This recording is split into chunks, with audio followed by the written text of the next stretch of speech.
नमस्कार। 42,000 करोड़ रुपए मां गंगा को नमामि गंगे योजना में शुद्ध कर देने के बाद भी हर की पैड़ी हरिद्वार पर गंगा का जल आचमन के योग्य नहीं पाया गया। और यह रिपोर्ट भारत सरकार के महालेखाकार विभाग ने अपनी ऑडिट रिपोर्ट के माध्यम से उत्तराखंड विधानसभा के सदन के पटल पर 10 मार्च 2026 को रखी है। चौंकाने वाली बात यह है कि उत्तराखंड पोल्यूशन कंट्रोल बोर्ड की सभी लैब्स, जिनमें से किसी के पास भी national accreditation board for testing and calibration laboratories की मान्यता ही नहीं है, जानबूझकर आंकड़ों को सेंट्रल पोल्यूशन कंट्रोल बोर्ड की टेस्टिंग लैब्स के मुकाबले हेरा फेरी कर बहुत कम दर्शा रही हैं। वाटरबॉर्न डिजीजेज जैसे हेपेटाइटिस, जॉन्डिस, गैस्ट्रोइंटेस्टाइनल इन्फेक्शंस तथा त्वचा रोगों का जिम्मेदार मानव मल में पाया जाने वाला फेकल कॉलीफॉर्म बैक्टीरिया अपने मानक से 390 गुना अधिक तक हर की पैड़ी हरिद्वार में लिए गए वाटर सैंपल में पाया गया।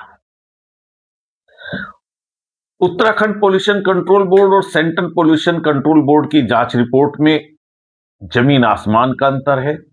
यह समझ लीजिए कि अगर किसी महीने के निश्चित समय में किसी भी एक विशेष स्थान पर उत्तराखंड पोल्यूशन कंट्रोल बोर्ड का sample, water sample 170 MPN water faecal coliform की उपस्थिति दिखा रहा है, तो उसी समय में सेंट्रल पोल्यूशन कंट्रोल बोर्ड का सैंपल 39,000 की रिपोर्ट दे रहा है। ऑडिट रिपोर्ट में एसटीपी से निकलने वाले स्लज वो मटेरियल होता है जिसका खेती में प्रयोग होता है।